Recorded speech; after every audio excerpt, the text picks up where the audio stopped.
Oh, good morning and welcome back to Lovebabz, Lovetalk. I'm Babz Rawls. This is the second hour of my Friday. Y'all know how I do.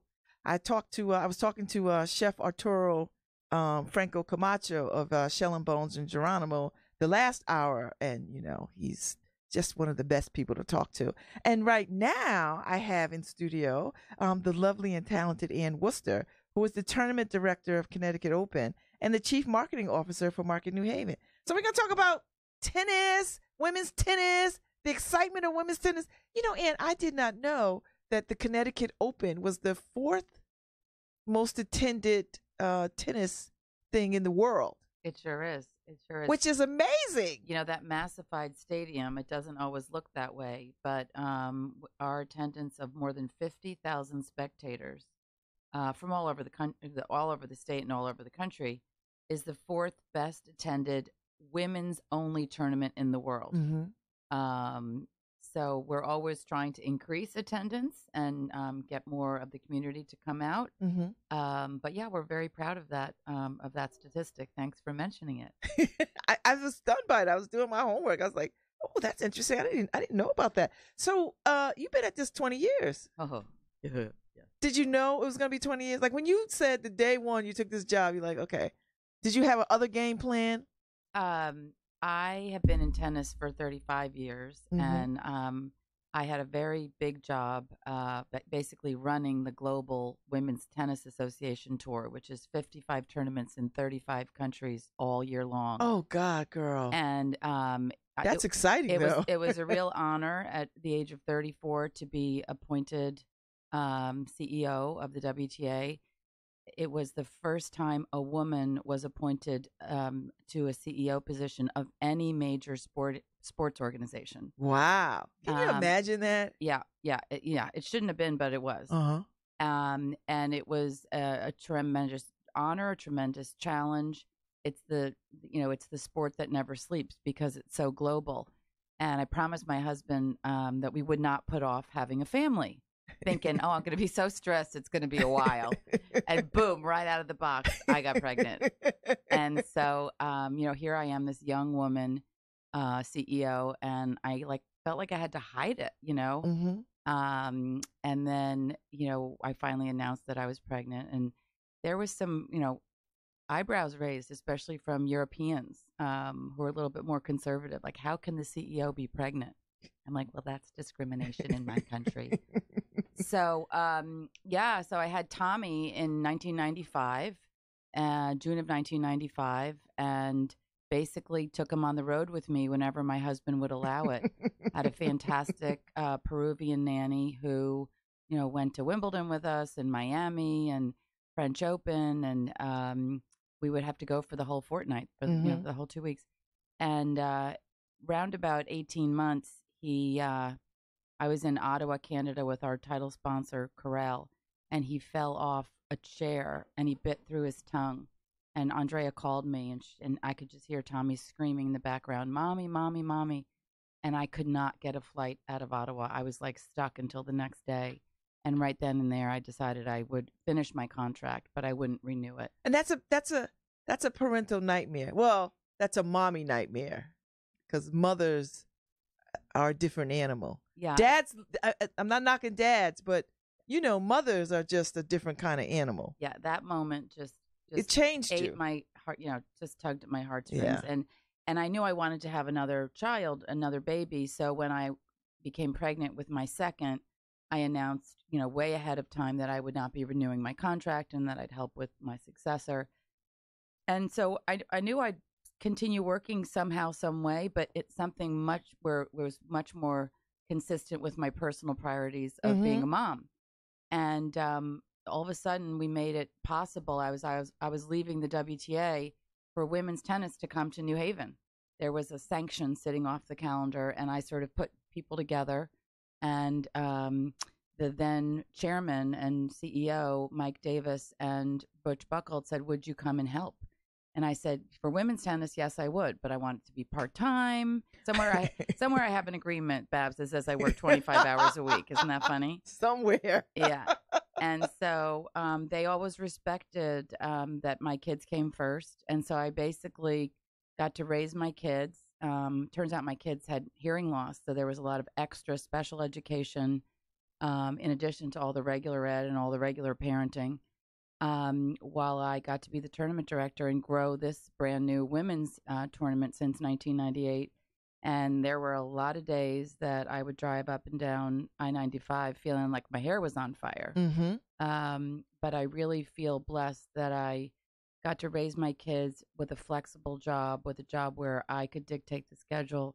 I rarely missed a Valentine's Day party or being craft mom for Halloween or a speech and language pathology meeting. Yeah. So, but you know, I'm a good multitasker, and I have phone, will travel, and you know, I remember announcing Lindsay Davenport's entry into the tournament, you know, from the League for the Hard of Hearing lobby, you know, so I just sort of took it on the road with me and made it work. Managed it. Yeah. And I just wish more employers would give women flex time and part-time opportunities, because it's really, really hard for women, because at the end of the day, most women have to make a decision between career and family. And it really, I feel like I worked really hard at it, but I had the best of both worlds. And I wish more women had that opportunity, because we're missing out on a tremendous amount of creativity and talent in the workforce, because women simply can't take a full-time job. You're absolutely right. And, you know, listen, tennis does not escape that. I mean, Serena Williams just had a baby. God bless Serena. She is shining a spotlight on this issue. While I was at Wimbledon, I did interviews with Forbes on this. I did USA Today on this. And I think Serena, we have had moms playing. We've had players, you know, play into their 30s and become moms, but they've been lower ranked, like doubles players that nobody really, you know, knew. And Serena, with her celebrity, is using her celebrity for activism and advocacy, because the WTA needs to make it even easier for moms to play on the tour into their late 30s. Yeah. So to the WTA's credit, they're looking at rules and, you know, an even more sort of generous maternity leave policy, because it's not easy. I mean, Serena made it to the finals of Wimbledon. She just lost this week for, you know, first round to tournament in San Jose. Well, she might have been up all night with little Olympia. Yeah. Who knows? Yeah. And you know, it's really, really hard. It was hard enough for me to travel with a baby, much less get on the court and perform at the highest levels of this elite female, you know, athlete sport. So I give her a lot of credit for the spotlight she's shining on this issue. And raising that issue, because I think we forget that women athletes can be moms. Yeah, we do. We do. And that's why I think this is so important that she's shining a spotlight, because, and she's not just, she's letting the world into what it means to be a mom. I mean, her Insta story, you know, her Insta stories daily, you know, are adorable videos. But even when she gave birth and the trouble that she had, yeah, and almost, you know, she had to be her own advocate in those moments in giving birth to this baby. It was a real scare, and she documented it all, and a year later shared it all on her HBO program, Being Serena. I couldn't believe. I mean, I know her well, but I could not believe how much she shared, and I think it's an inspiration. Oh, it's very. I mean, you know, there's a whole conversation around Black women and childbirth and deaths of Black women dying from childbirth across all economic lines. So her raising this issue at the highest level of this sport. I mean, even if it doesn't matter if she's playing tennis, she's at the highest level of the game, right? Of a sport. Of the preeminent sport for women in the world. Yes. The highest level. She's probably the greatest of all time in a sport that is undisputably the preeminent sport for women in the world. Yes. The most television coverage, the most spectators, the most prize money, the richest history, the most recognizable names. It's undisputable, the most global. Yes.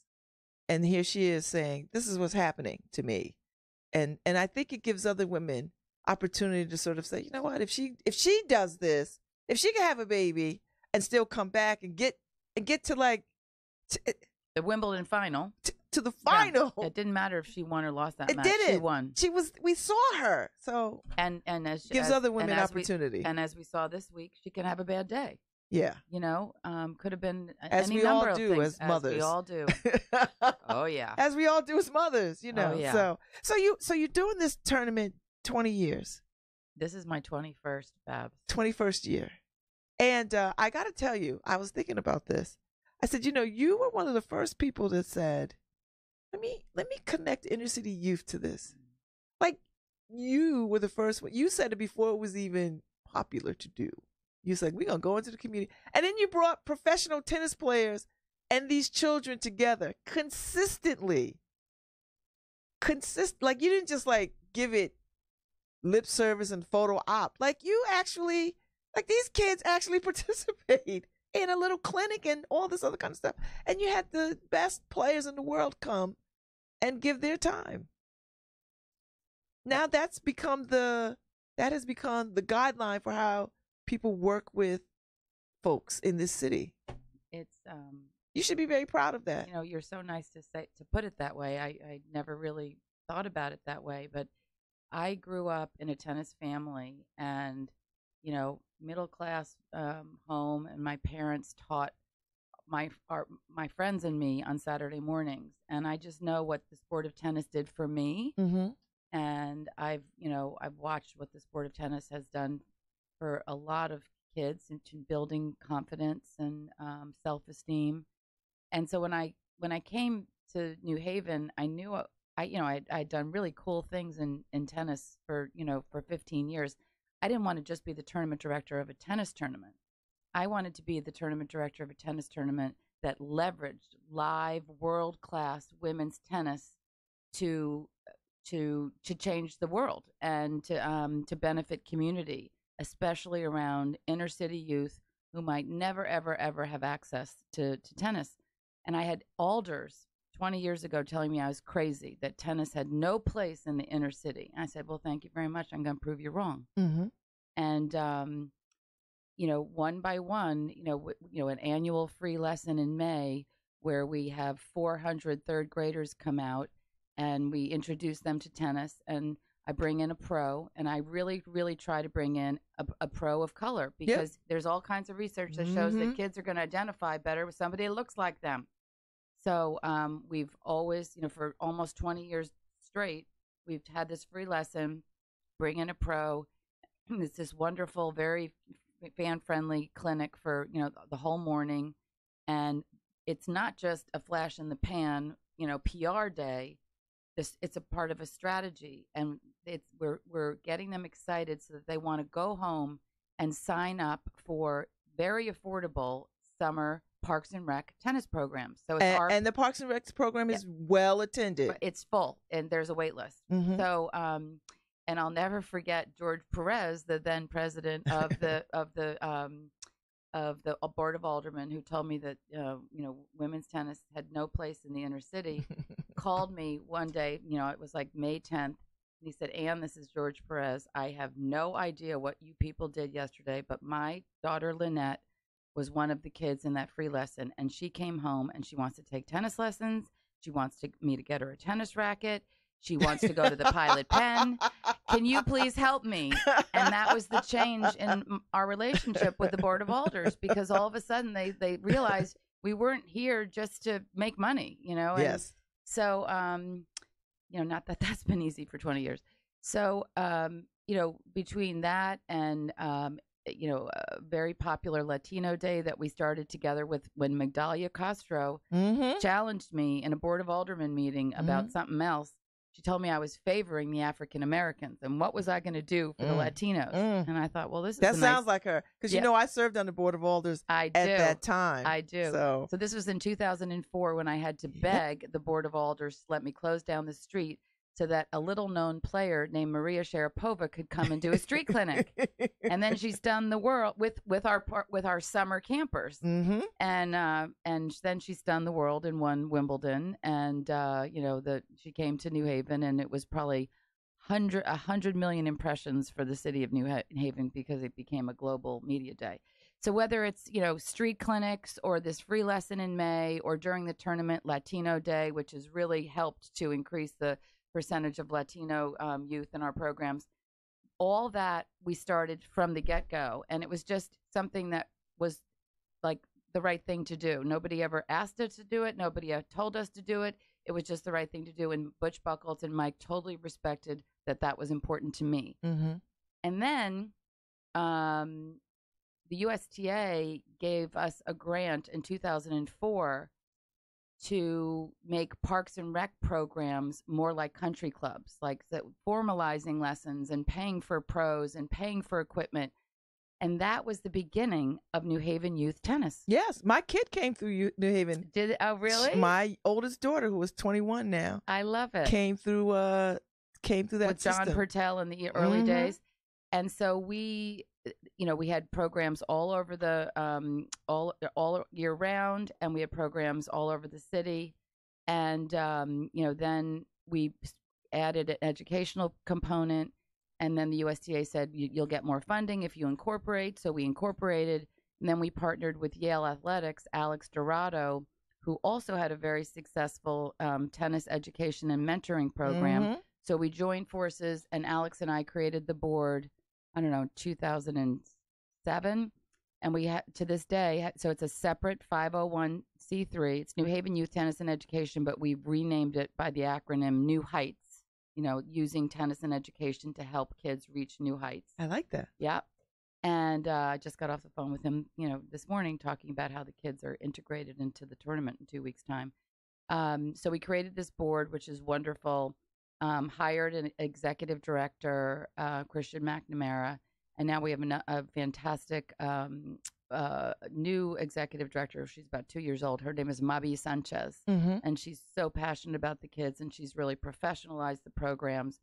So, and we're very proud that the programs are housed and hosted at the Connecticut Tennis Center. Yay! So these kids come, 50 kids come after school for tennis education and mentoring. And I just love hearing their laughter and their shouts and seeing their smiles. And we get to volunteer, and it's just fantastic. And for a lot of these kids, before they even get to the tennis and education, it's a warm, safe, dry place to come after school. Yeah. And then we have summer so that's the year-round school year program called Team. And then the summer, we have a summer camp for some of the kids. And then at another Board of Aldermen meeting 7 years ago, I was presenting on all of our programs. And Jeanette Morrison said, well, what do you do in Dixwell? And I said, well, call me tomorrow. I've been in this situation before. Let's work on something together. And she did call me. And together, she and Delphine Clyburn and one other alder whose name I'm forgetting, I apologize, started Tennis in the Neighborhood for Dixwell and New Hallville kids. And we now hold it at Edgewood Park because we see that the kids feel even more special being on real courts. Plus, they have a pavilion there that we can do the reading. I think that's where I learned to play. Is it? Isn't it a beautiful park? It's a gym of a court. It's a real neighborhood place, and USTA had given us a $50,000 grant to resurface those courts years ago, so the courts are in good shape. So that program starts on August 6th, and there's still room. So if anybody listening out there has, I think it's. I think it's like 10 till 2 p.m. every day for 2 weeks. It's called Tennis in the Neighborhood. It's in the Parks and Rec book. But there's still space to sign up. And then we culminate with a really fantastic clinic. We call it Family Day at the tournament, where we show the kids' parents and guardians what they've learned for 2 weeks. and we treat them to a day of clinics and lunch and tennis, and it's a Wow. very special day on the Tuesday. Yeah.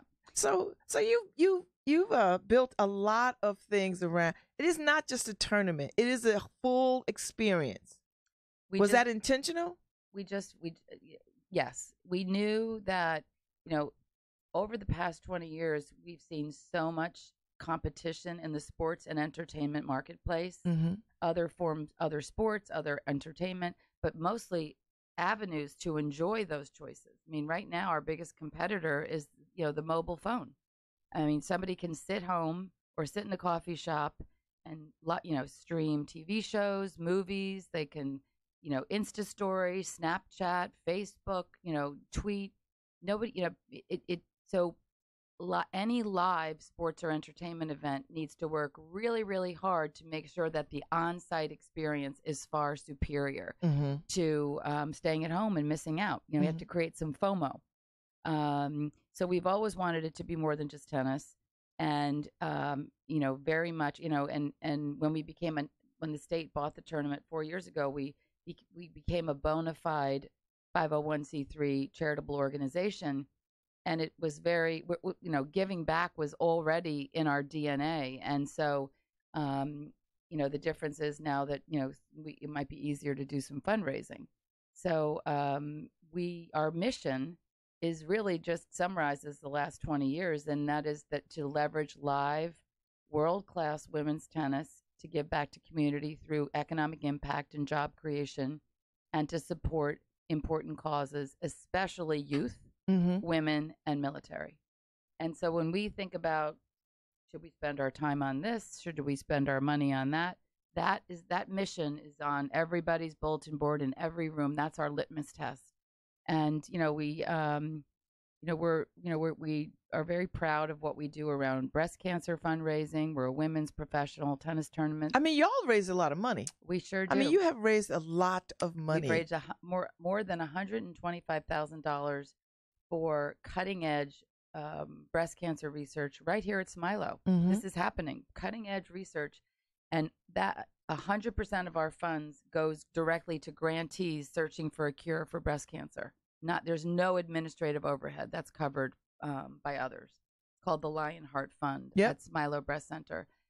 We also partner with ShopRite, our official grocery store, through their Partners in Caring, and we fundraise for the Connecticut Food Bank because there's hundreds of thousands of people in this state living below the poverty line who need support, food support. We've been collecting shoes for Souls for Souls for years together with Sloan Stevens. Last year we broke the record and collected 910 pounds of shoes. Yes, I saw that. We partner with Yale to host a major fundraiser, which raises more than $1 million every single year, which is then reinvested back in the community. So that everything that Yale does here doesn't come from operating funds. It comes from this fundraiser. We just had the last planning meeting with them yesterday. Yale has raised more than $18 million since 1997 on that fundraiser. Wow. And that is all poured back into this community. Mm-hmm. So, we're doing some new things this year. We have a new beer fest that's going to benefit. I know, I saw that. Yeah. I'm excited about the beer fest. Yeah, it's because there's a lot of craft beers in this town. I was just going to say there's like 27 or 28 craft breweries that we've partnered with to put on this beer fest. You can buy the beer fest only or the beer fest and with a ticket. It's super affordable. I think it's $30. And it's from 12 to 4 on the finals day. Mm-hmm. And that's also Military Appreciation Day, which we just partnered with WWE, wrestling. They're going to sponsor the military outpost for military to make it possible to have a wonderful outpost. Yeah, so last year we had more than 600 members of the military take advantage of comp tickets that we offered. So we're hoping that it's another home run. So, everything that we do around youth is very much year round. Mm-hmm. In addition, everything we do around women includes not just the breast cancer fundraising, but we have a fantastic Anthem Girls Symposium with high school student athletes where the girls come and last year we brought in Rebecca Lobo. This year we're bringing in Lindsay Davenport. to really talk to young women about the positive impact that sports has on them professionally and personally. So hard building, teaching hard work and teamwork and stick-to-itiveness and how to win and how to lose and how to deal with rejection. All those skills, leadership, all those skills that help you not just in your personal life, but in your future professional life. So Lindsay Davenport's coming in to talk to the girls this year. We have a fantastic high school day with high schools from all over the state. We integrate our New Heights kids in the draw ceremony and the opening ceremony. They serve as ball persons. It's, I get down with the kids and we practice for the draw ceremony because I ask them to introduce themselves on a microphone in front of a room filled with media. And you can just imagine for a 10-year-old who's never done that, that's intimidating. So we practice and I said, introduce yourself and your name and your school and what you love about tennis. And they stand up taller at the end of the day, so all these things are teaching moments. And that's what I love. I enjoy the tournament. I tell you who else I enjoy best, though. That James Blake. Oh, man. Yeah. Oh, my. I've been watching him ever since he came, because he would come. Like, he ran some of the clinics, right? Oh, yeah. So he played here as a pro. Mm-hmm. He's done a street clinic or two on Church Street. He's helped us with a lot of our grassroots because his heart is in the right place, too. Mm-hmm. And he's a Connecticut native. He's from Fairfield, Yes. So he's always the one. So this year, and he's so cute. He's so beautiful inside and out. And he's the proud father of 2 young girls. Really? Yep. Already? Yep. Oh my God. Married with 2 young girls. See, I remember when he was just like young. I know, me too. He's like my little brother.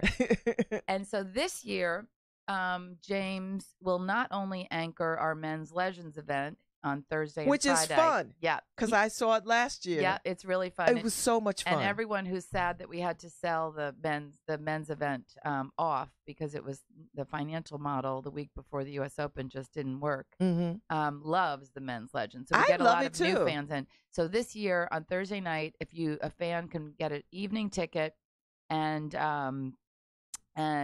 see a women's quarterfinal at 7 p.m., followed by James Blake versus Tommy Haas, who's another fabulous German player.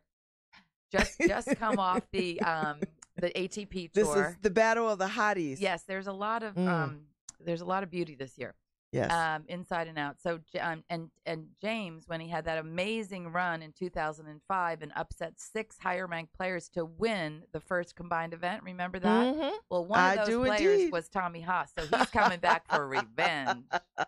I love it. Yeah, and then Friday night, fans can see the women's semi at 7 o'clock, followed by John McEnroe versus Todd Martin. Mm-hmm. So that's very popular. Selling very well. And then the winner of Thursday night plays the winner of Friday night in a men's final on Friday night. So there's 3 big matches Friday night. So it's a real blockbuster. Yes. So James is anchoring all of that. Plus, he's helping us talk to NJTL kids, inner city kids that are coming up from New York. And he helps us to entertain sponsors. I keep him very busy. He's so funny. He doesn't make any plans that week without checking with me first. Well, he's we just part of the New Haven fabric now. He loves New Haven. He loves the tournament. And so I'm giving you a scoop right now. Monday night is the opening ceremony presented by Yale, which is going to be super special this year. It's going to have all kinds of stations showing all the ways that the public can access all the wonderful things at Yale, like museums and work at Yale and shop at Yale and petting zoo and all kinds of things. But Lindsay Davenport is going to play that night after the feature match. Wow. Yeah, she's going to speak to the Anthem Girls Symposium during the day. She's going to play mixed doubles with James Blake at night. She said, James, oh, that'd be fun. I said, I have to find somebody for you to play, with and against. She goes, James is my first choice. So I went to him and I said, James, you're Lindsay's and my first choice. How can you turn us down? He said, I can't. And he's just agreed. Oh, that'd be fun. So you could see him on Monday night as well as Thursday and hopefully Friday. Oh, that'd be fun. Yeah, so he's a huge part of the fabric of this tournament, to your point. Yes. Yeah, and I'm glad to see it. I'm glad to see it. So tell us about the lineup. Who are we looking forward to seeing? Well, we have a very strong lineup so far. The world number 1 and French Open champion Simona Halep has just accepted a wild card. Way! It's been a while since we had the world number 1, so we're very, very excited about that. Yep, we're talking to our friends at City Hall about how we can properly welcome her to the Elm City. Mm-hmm. Petra Kvitova, who has played here 7 times, 2-time Wimbledon champion, 3-time Connecticut Open champion, is coming back. She loves New Haven. If she could stay in New Haven for the 3 weeks of the U.S. Open, she would. She calls it the calm before the storm. She loves the restaurants. She loves the she's shops. the foodie, right? She's the foodie. Well, they're all foodies. When they arrive, we give them a mayor's passport to downtown dining, and they get to eat complimentary meals in all of our international. My Lord. And there's a lot of restaurants. But their entourage pays. So that last week of summer before students come back, it's a great economic driver for our restaurants. Mm-hmm. And then we promote the list of 30 restaurants to the where fans. they ate. Yes, we say, if you want to dine alongside the pros, here's where you should dine. So that spectators are hopefully helping. I like that. Economic. Another top 10 player, Caroline Garcia from France. She's 6th in the world. Julia Gerges, a German that just she's number 10 in the world. She just reached the semifinals of Wimbledon. Mm-hmm. And then I have 2 wild cards left to go. So we could be adding more top 10 players. But the bottom line Where's is Sloane? Sloane. I like Sloane. I know. Everybody loves Sloane. We all want her to come. Of course. She did our Of course we want the US Williams Open sisters, of course. course. Yeah. Well, don't worry. I never stopped telling them that. We're trying to get Venus to maybe come out and practice on Wednesday. That would be fun. Yeah. So people would love to. Now, do you find it challenging? Because, tennis is a sport, but it's also entertainment on a lot of levels. And so people want to see who they want to see because they know the name. Yes. It's hard for people to wrap their brains around, whoever is number 3rd in the world. Absolutely. Or 6 or whatever. Absolutely. Even though that's some good damn tennis if you get to see the ranked 6th person in the world. Yes. When in the early days, when we would get 5 of the top 10, a lot of them would be Americans. Lindsay, Monica, Jennifer, Venus. And we used to say women's tennis was truly on a first name basis with the world. And women's tennis has gotten even more global. Mm-hmm. Some people say to me, well, it's just a bunch of ovas. So, that's ovas. Yeah, like Russian players whose name end in ova, like Sharapova, Oh. So this is a challenge. And so we try and recruit not just top ranked players, but players that have recognizable names. Mm-hmm. Players like Petra Kvitova and Aga Radwanska and Dami Sibylkova have played here 7, 8, 9, 10 times. Okay. And so our fans, they come to have a following here.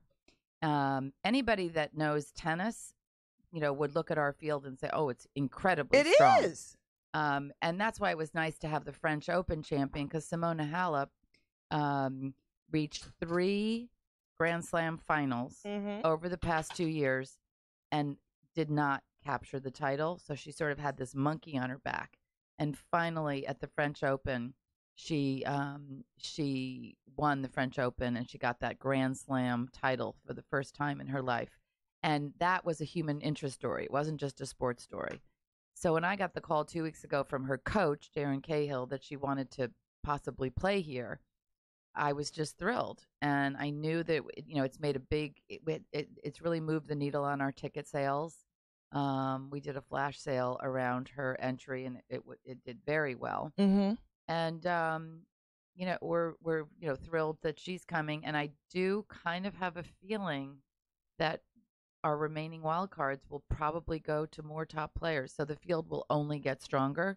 But the message for fans is that because the ranking cutoff is 35 in the world, the matches will be insanely competitive and deep from the first round on. So it doesn't matter what round you go to. Yes, it will be really good tennis. It's like the second week of a Grand Slam. Yes. So, but we never stop trying to, talk to Serena and Venus and Maria.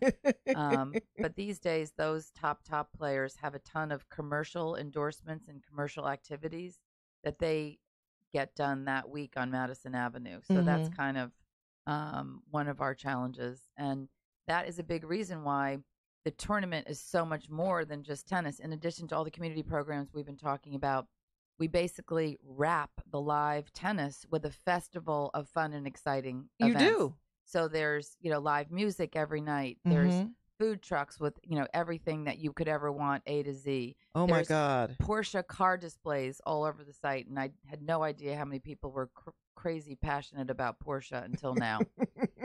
There's an Etna Fit Zone that this year is going to have pickleball in it, in addition to community clinics like Latino Day. Then there's face painting, and there's Legos, and there's all kinds of some young families go into the Etna Fit Zone and never emerge except to go to Ben and Jerry's or for pizza. So there's all kinds of week-long activities and attractions, and then every day there's a themed event. So we kick off on Sunday with ShopRite Kids Day, which is free clinics and goodie bags and mascots and, oh, by the way, tennis, but nobody ever sits down that day. Monday is this fantastic opening ceremony presented by Yale that we were talking about. So they're going to have this street fair of all the ways that Yale is accessible to community. And all the players will be introduced on Stadium Court that night in an Olympics parade-like ceremony.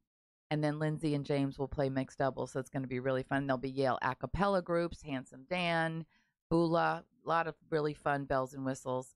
Tuesday is a very popular women's day. It's called Court Girl and Cocktails, and it's a giant trunk show in an air-conditioned space. And anybody with a Tuesday ticket has access to the trunk show, and there's sampling and player appearances. And then for anybody that wants a separate VIP package with lunch and a VIP goodie bag, there's another package. But anybody with a Tuesday ticket has access. That's a really fun thing for girlfriends to do together. Excuse me. Wednesday is a very popular Autism Awareness Day where we have adaptive clinics in the Etna Fit Zone. And then we have a sensory activity center for kids that sometimes the tennis is too loud, too sensory overload. We have sort of quiet arts and crafts activities for them in our sponsor club. And then, of course, Thursday and Friday it's the Men's Legends we talked about. And then Friday is this brand new beer fest, which is $30 and includes a general admission ticket as well as military appreciation. So this is a real week from August 17th to the 25th. You're going to get some good tennis. Good tennis, good fun. And good activities. Entertainment around both on it. and off the court. Yes, there's a whole I mean, sometimes people come and say, thank you so much for the tickets. I feel really badly, but I never made it to my seat because I was having too much fun in the plaza area. I'm like, that's okay. We work really hard on all that year round. So we want you to enjoy it. Exactly. We want you to enjoy but it's it. like a big party in the plaza, like from 5 to 8 every night. And yesterday, all the tents are going up. We have a new official vodka, Kettle One. So Whoa! The Kettle One. Oh, that's club big. just went up yesterday. That's pretty big. All the booths are going up. We're resurfacing Stadium Court. It's all happening. It's all happening. So, are you already in next year's tournament? Yes, we are already. We're always selling 36 months out at least. Oh my goodness! So, in addition to having some remaining signage to sell for 2018. Is a big week coming up for last minute sales. We're all already selling. We're looking for major sponsors to fund 2019 and beyond. It costs $4 million to keep the plane in the air, and most people don't understand how hard that is. So when you have to deal with that and you understand Connecticut's financial situation, I mean, does that keep you up at night? Like, how much harder does it make your life? Yeah, the state of Connecticut loves the tournament. They love the economic impact, the job creation, the fact that it markets the state and New Haven all over the world, the community outreach programs. The tournament makes New Haven and Connecticut a more interesting place to live, to work, to visit. They love all that. But this year with their budget, they had no ability to take any risk. And we get it. And, of course, less money at the state is less money at the city. So we received half of what we received last year from the city of New Haven. Police and fire is part of our deal. That's becoming harder and harder for the city to do. So we really need to turn to corporate sponsors. And thank goodness we have 50 hours of ESPN 2 and 3. Mm-hmm. television. Yep. And 3,000 hours of international television in 160 countries. So we can say to a sponsor, if you buy a signage package, that logo will appear on 50 hours of ESPN and 160 hours, in 160 countries around the world.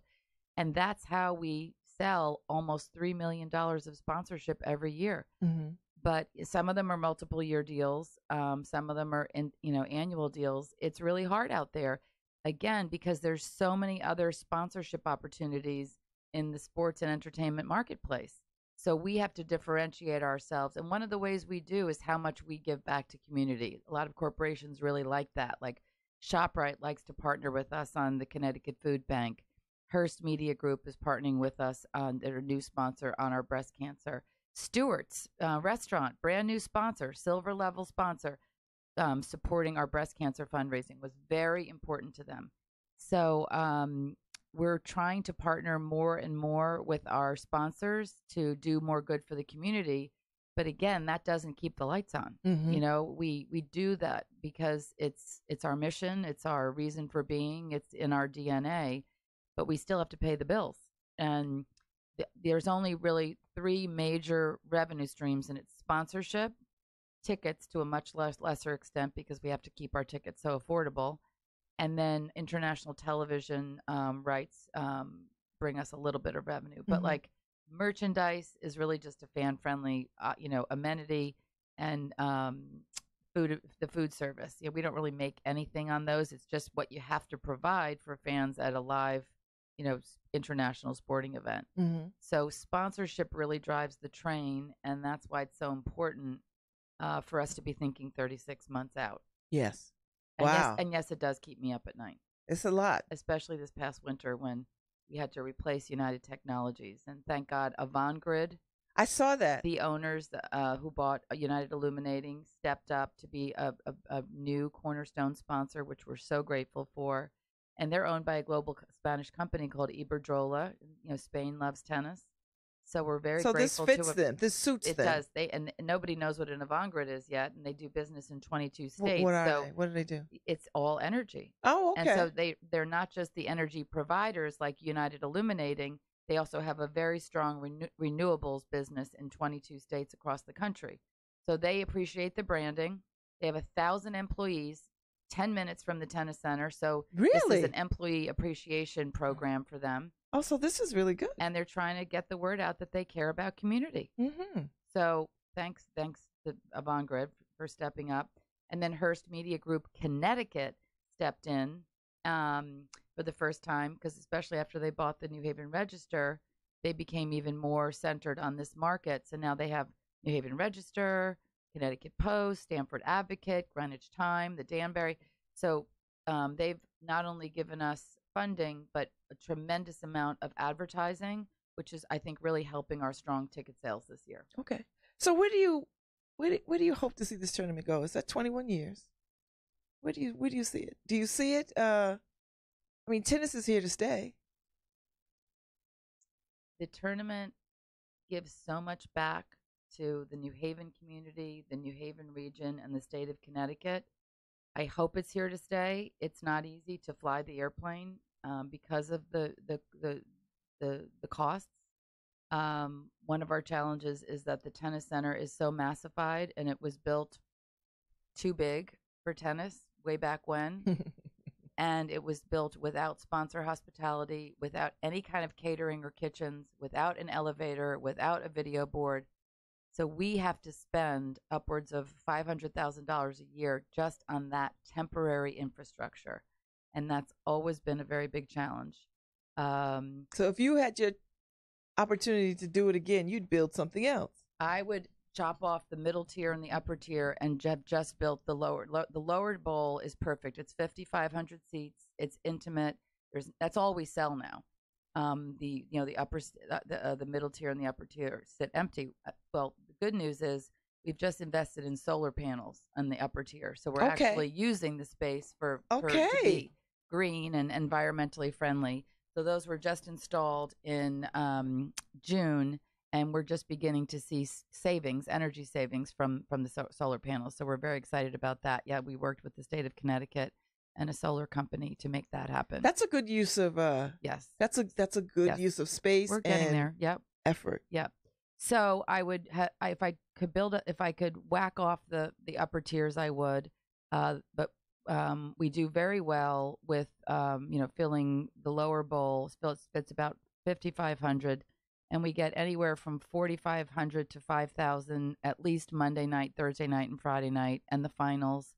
But the biggest challenge is finding a financial model to give the tournament long-term stability and viability. And you have to give there's a purse to this. Yes. Yeah. It's $800,000 in prize money over the 100 players. Is that on par with what they would get if they were in some other tournament?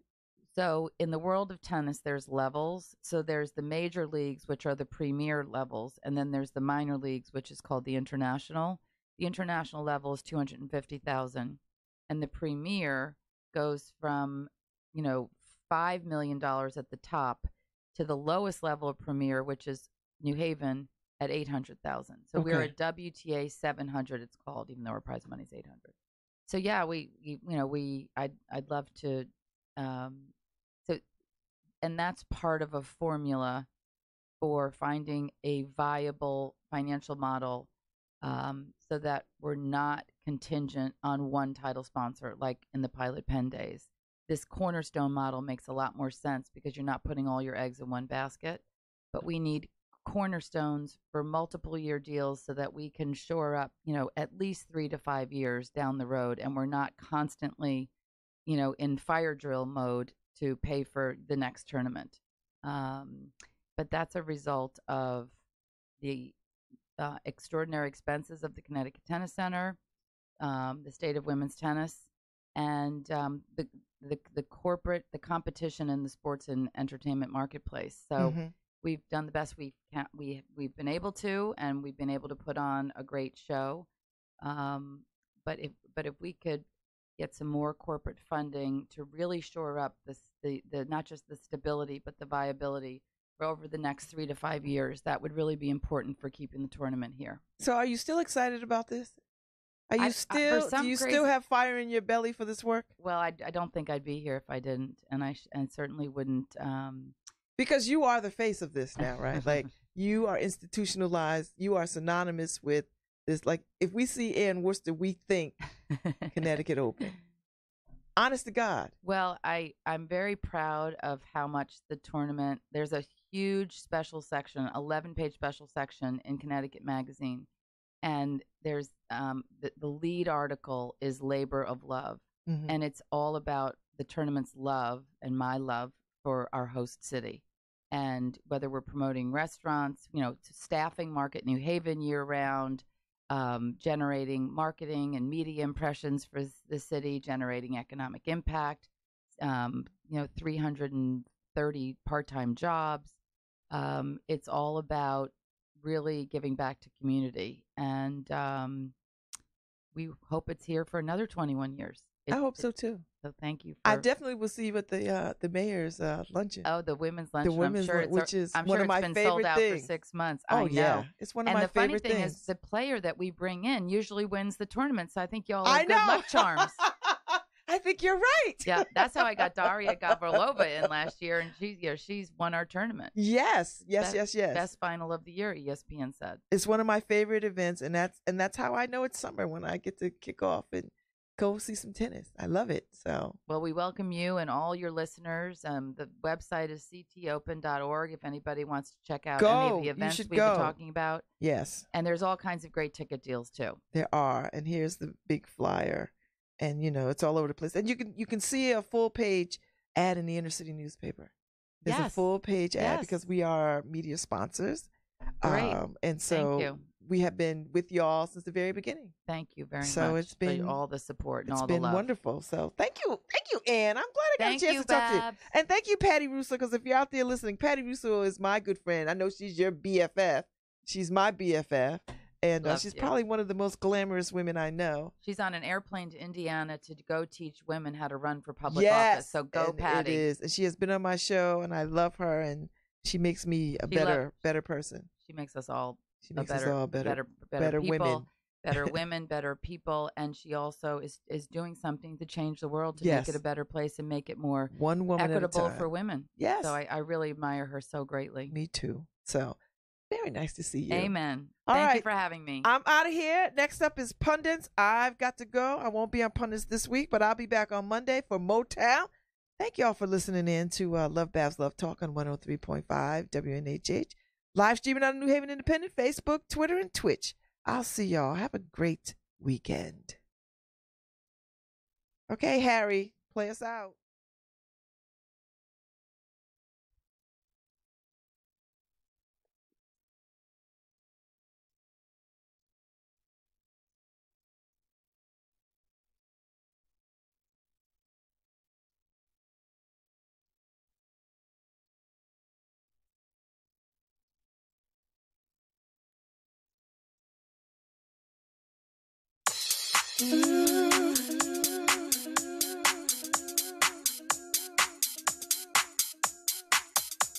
Mm-hmm.